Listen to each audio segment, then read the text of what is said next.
This Bible verse today, where should God be worshipped, and the answer that's given, it's reference that it was the woman of Samaria who asked Jesus the question, and it was to her that he gave the answer. The story about the woman of Samaria is relatively well known in the Bible, but the interpretation that Master Paramhansa Yogananda put on that story is not as well known, and even if it is, it's worth going over again. Jesus was traveling with a band of his disciples from one part of where they were to another. He spent a great deal of the 3.5 years of his ministry traveling around the area. They didn't have the internet then, and he couldn't just preach in one place and be heard. The only way he could reach people was to physically go from place to place. So a lot of the Bible is they go to here and they go to there, and he sends his disciples out. He organized his disciples, and he sent out an advance team to publicize his coming, literally. And then he would go and speak, and the whole town would be ready, and the word of mouth would pass, and the miracle worker was coming. And in this way, with the area that he could reach, with his own physical body traveling, the message was spread, and his vibrations and his darshan, the sight of his holy presence, his light, was given. And in the Bible it says he was going from here to there, and he must needs go through Samaria. And we presume that means that the road cut through Samaria, which was a particular town, which was not considered to be a particularly holy or uplifted place. And one always just simply reads that as that geographically he had to walk through the town. To get from here to the front door, I have to go down the aisle. But Yogananda starts his interpretation of the story of the woman of Samaria right at that point, because he said it wasn't that he had to geographically go that way, is that Jesus was inwardly compelled to go to Samaria. And then when he gets to that place, and there is Jacob's well, which in the very ancient tradition of the Jewish people was a holy place from a long time ago. Jacob was one of the spiritual forefathers of those people, and Jacob's well was a particular place, and that's why in this commentary, Swami adds, do you go on pilgrimage, do you go to holy places? And the woman of Samaria in the expanded section this is about, talks about this is Jacob's well, this is a place where my people have come for a long time, the water here is good. And that was because the discussion was also about Jesus saying, you drink water from this well and you'll thirst again, but if you drink the water that I give you, you'll never thirst again. She responds, but this is Jacob's well, we've been using it for a long time, the water here is good. I mean, this is how the mind works. But in any case, even when he got to Samaria, Jesus, his disciples went off to go shopping somewhere to get some food, and Jesus stayed back alone. Now again, Master puts significance on this, because there he was next to Jacob's well, and the woman of Samaria, that's how she's called in the Bible, comes and meets him there. Now, he begins to talk to her. They get into a conversation, and it's just the two of them. And he asks her for a drink of water. And he being clearly a Jew, and she being a Samaritan, there were all sorts of rules about who could give whom what, and what kind of water you could drink, and if someone touched it, did it become unclean? Because the whole Jewish ritual at that time was very specific. So he asks her for water, and she says, but I can't really give you water, I'm a Samaritan.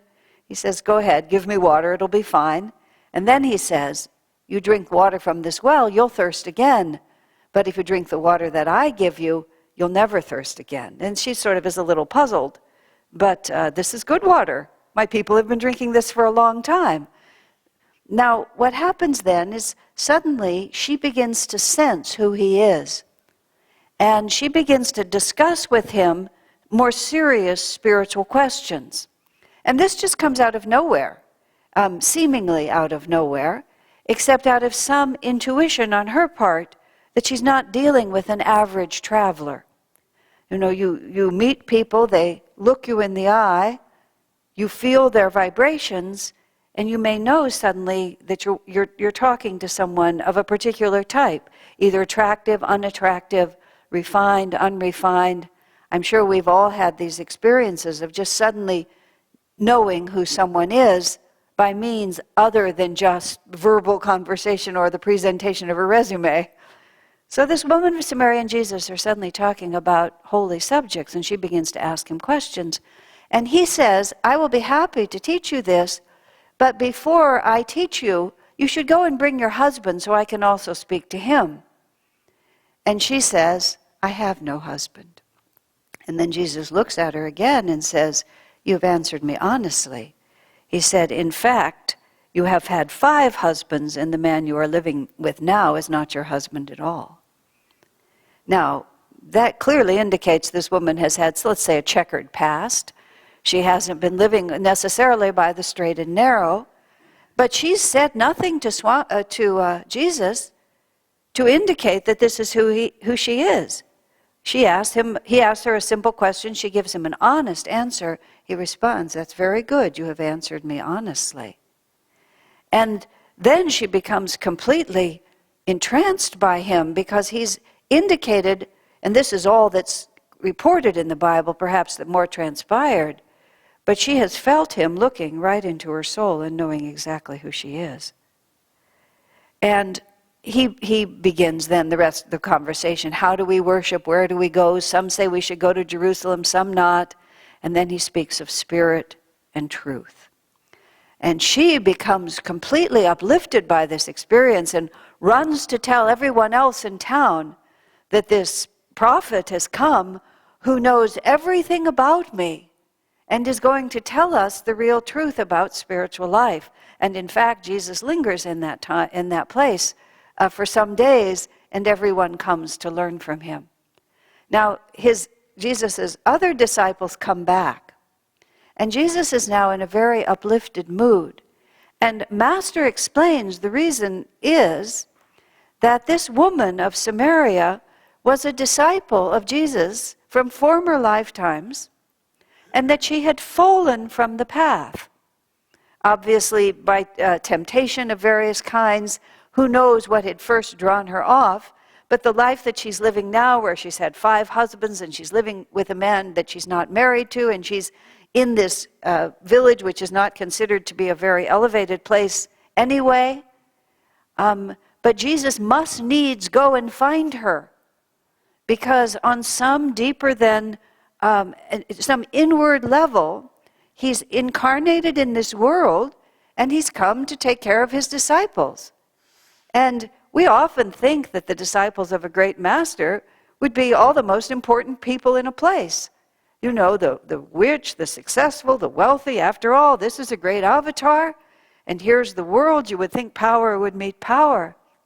But it's actually rather interesting that the people who are drawn often most sincerely and most deeply to a path like self-realization, which is what Jesus came to bring them, the same teachings that Yogananda brought, are usually not those for whom life is working just fine. What draws us to seek an alternative always is the heart has received some blow of one kind or another, or many blows, and that one way or another we've been forced to think, you know, what is life for? What is the purpose? As we say in the Festival of Light, everything that I thought was light was but darkness. Who am I in reality? For what end was I made? And that causes us to go looking for an answer other than the obvious. So the woman of Samaria was that kind of a disciple, and Jesus must needs go and find her. That's why he came to this earth. And when the disciples come back and they've gone to get supplies and they want to give him food, and he's not hungry. And he says, I have meat to eat that ye know not of, is what he answers, which means that I'm fed by the joy of meeting this disciple of mine and finding her honest.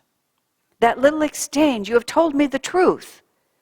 You see, what that was saying to him is that she was now willing to stand in front of the light as she really was. Who knows what had passed before them, where she tried to justify herself or hide herself or not be willing to accept or not being able to recognize him. But she had felt his consciousness, she had recognized who he was, and when he asked her, reveal thyself to me, she revealed herself. So they were reestablished. It's not that the master ever abandons the disciple, but if the disciple is not willing to accept what the master has to offer, then the master must wait. There was a disciple, Signor Quaron, of masters of Yogananda's in Yogananda's lifetime. Signor Quaron lived in Mexico, and Master said to him, "I lost sight of you for a few lifetimes." That was a sweet way of saying that you lost sight of me. But I lost sight of you for a few lifetimes, but I'm not going to lose sight of you again. And Mr. Quaron would often remind Master, "You promised me now, Master." Master said, "I remember. I've promised that I'll never let you get that far away again." But Quaron was also saying, "I'll never get that far away from you again myself. I will keep a hold of you." So this disciple had wandered, and then Jesus had found her because the time was right. And when he said he was being fed, the disciples not understanding, and Jesus not explaining. They thought, well, maybe someone fed him while we were away. He just didn't know that what fed the master was the devotion of the disciples, not the devotion toward him per se, but their own opening up of the heart. So in all of that context, when that woman then says, "What should I do? Where should I worship?" And Jesus answers in spirit and in truth. Where you go, what form you follow, what rituals they are, who you call yourself, all of that is, as Swami writes, there are many different ways for that to express, because there are many different kinds of people in the world, different orientations who enjoy different things. All of these cultural and spiritual traditions, even on the whole planet, and this is just one planet, there are planets all over the place, Master said, that are inhabited with conscious life. Everything in the universe is conscious. But these vibrational patterns are held. We were having a discussion we were up at the village just yesterday and for the last few days, because the 19th of May is Swami Kriyananda's birthday, the founder of Ananda. And he's at Ananda village, which is just a few hours from here. And these last few days have been a birthday celebration for him. And there's an interesting fact about Ananda as a whole, which is even though the percentage of Jews in the whole of America is smaller than this, at Ananda village it's about 10%. Because who knows why, but there was a whole group of Jewish people sitting, just visiting in Swamiji, and there was like 6 of us who came from Jewish families and 3 of the Episcopalians who were over there, and we just started having a discussion, just about Judaism and why Jews are the way they are, and so on, just all these different things, It's just a cultural pattern, because I was born Jewish in order to find my spiritual family, and my spiritual family is self-realization, but there was a certain orientation toward life, a certain way of being trained, of being brought up, that was the vibration of Judaism, and it served me. It served my personal development. The Jewish tradition claims, some traditions claim that there's such a thing as a Jewish soul, but that's not the teaching of self-realization. The teaching of self-realization is that we are in fact none of these things, absolutely nothing. We are pure consciousness, we are pure Satchidananda. But as we ourselves have to go through these many karmic learnings, we get oriented in certain directions because they help us to have the experiences that we need in order to realize that we're none of these things. It's just as simple as that. We have to have these experiences to realize that this is not me. This is not who I am. This is not really what my consciousness is. It's the most startling thing when that perception comes to you, whether it comes to you in deep meditation, whether it comes to you just as a flash of understanding, in an experience of nature, in a moment of love, whatever it might be, to suddenly recognize that everything is imposed upon us except the actual simple fact of consciousness. And the nature of that consciousness is simply bliss. and all these other things that we become so deeply devoted to. Our families, our integrity in the work that we do, our creativity, the recognition, the physical suffering that we go through, the mental confusion that we go through. I had this dream the other night, just crazy dream. I was with a group of people and we were going for a lecture. I was with Swamiji and a group of us were going, and he was giving a lecture in this hall somewhere. And he was giving the lecture at 6:30 in the morning. You know, dreams are goofy this way. We're all walking in to the lecture, and then I noticed, this isn't the dream, I noticed this nice restaurant over here. So instead of going to the lecture, I go over here to have breakfast, right? And then I just have breakfast. And toward the end of breakfast, it occurs to me that Swami Kriyananda is giving a lecture over here, and all I did was have breakfast, and I become very panicky, because what a dumb thing to do. I become extremely worried about my brain. Like, how could I have forgotten what I was doing? Then, you know, as dreams go, I try to pay the bill, and there's these group of sort of very old ladies who don't know how to take a credit card, and I don't have any money, you know. But the whole dream is just this frantic thing to get out of where I am and get to where I'm supposed to be. You know, and I wake up just so like this. David was so sweet to me. He said, "You would never really do that. You don't have to be afraid, you know," because this great fear comes into you. But there were so many parts of it that were so interesting.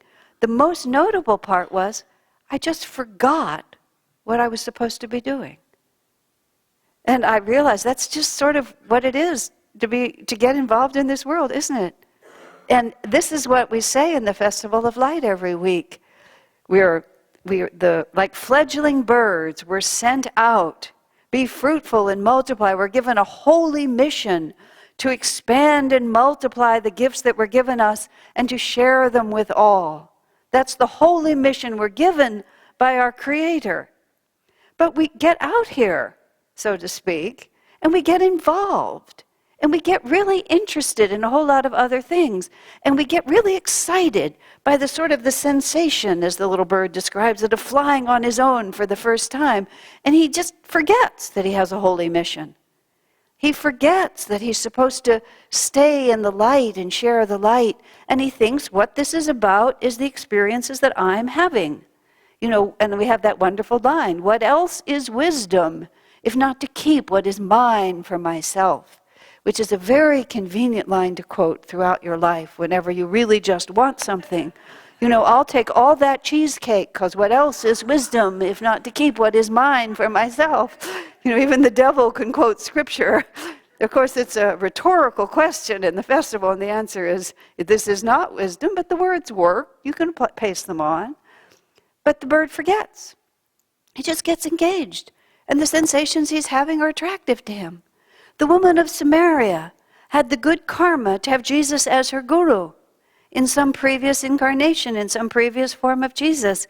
She was a highly advanced soul. Jesus is an avatar. She loved God enough to have united her spirit with him, and then something else happened.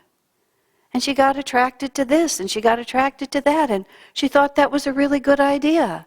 Mr. Quaron had the karma to be Yogananda's disciple, a very advanced disciple in the form, in the life that he lived, that we know him as this. But somewhere along the way, he got interested in this and interested in that.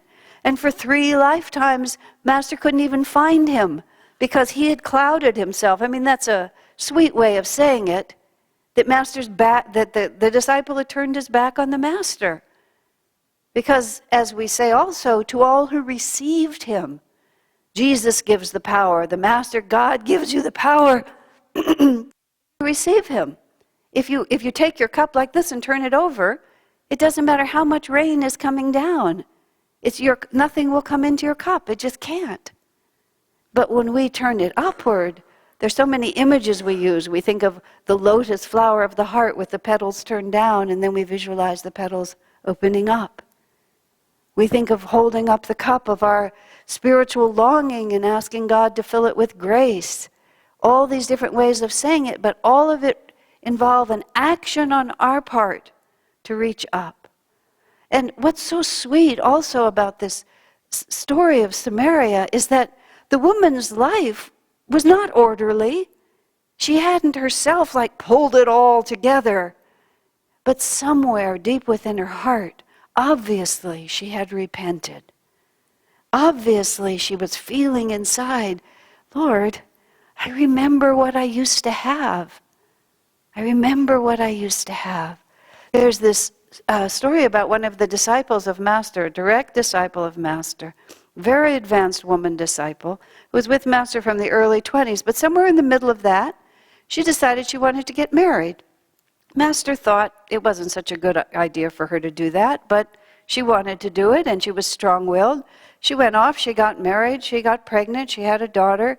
It proved to be not really at all what she'd hoped it would be, because Master knew it wasn't really the right thing for her spiritually. So the marriage ends in divorce, and she picks up the child, and she just comes back to the ashram. This was before Mount Washington was as formal as it is, and she just arrives back with her child in tow. And one of the more sanctimonious people there said, how dare you come back after having defied the Master in this way, with all the evidence right there. It wasn't even as if she could pretend. And that disciple, the woman just looked right at the other disciple and said, what do you want me to do, worship my mistakes? Yes, I didn't behave in the way that I should have. I went in a direction that turned out not to be really in my best interest. But should I just keep going in that direction? Of course not. Let me turn my consciousness back where I'm really trying to be. And Master just welcomed her back with open arms. Think about how much the Masters have witnessed. Recently we were doing the Easter story. Jesus, one of the 12 apostles, gets it into his mind that it's going to be a good idea to turn his own Master into the authorities. Judas had some idea why that was a good thing to do. He hadn't even lost faith in Jesus. He just wanted to push Jesus to declare himself in power and glory. And he thought if he backed him into a corner with those who were arresting him and those who opposed him, that then Jesus would come forth with his power. Of course, Jesus didn't. Jesus allowed himself to be arrested and crucified. And as soon as Judas saw what a horror story this had turned out to be, he committed suicide. And the reason he killed himself is because he saw how wrong he had been. But Master said, this last century, Judas, after having expiated that error, had come through that and was incarnated and was a disciple of Ramakrishna, acting for Jesus, and was liberated. He lost sight of his Master for a while, but he came back. Because the only thing that matters is that we worship God in spirit and truth. The question here is asked, what religion, what ritual, what pilgrimage spot, but the real answer to it is the only thing that matters is your consciousness. Nothing else endures, nothing else even exists. These bodies that we cling to, these lives that we're so proud of, these houses that we cultivate, this money that we have, these relationships that we nurture, all of them are a superficial form on the essence of who we are. Now, it doesn't mean that the consciousness we develop disappears, or the love and connection and loyalty and friendship disappears, because the interconnectedness among souls is one of those realities that goes on and on and on and on through all of our incarnations. Just as the Master and his disciples are tied to each other, the whole spiritual family is tied to each other, and every love relationship that we have continues. But the form of I did this and you did that, and I'm a man and she's a woman, and this is my child and this is my mother. And once a young man at Ananda village fell in love with this woman, and it was just a very inappropriate match. And Swami Kriyananda had to say, first of all, it wasn't reciprocated, and second of all, it just wasn't an appropriate connection. And the young man protested, and he said, well, if I'm not meant to be with her, why is it that when I look into her eyes, I feel such a deep connection?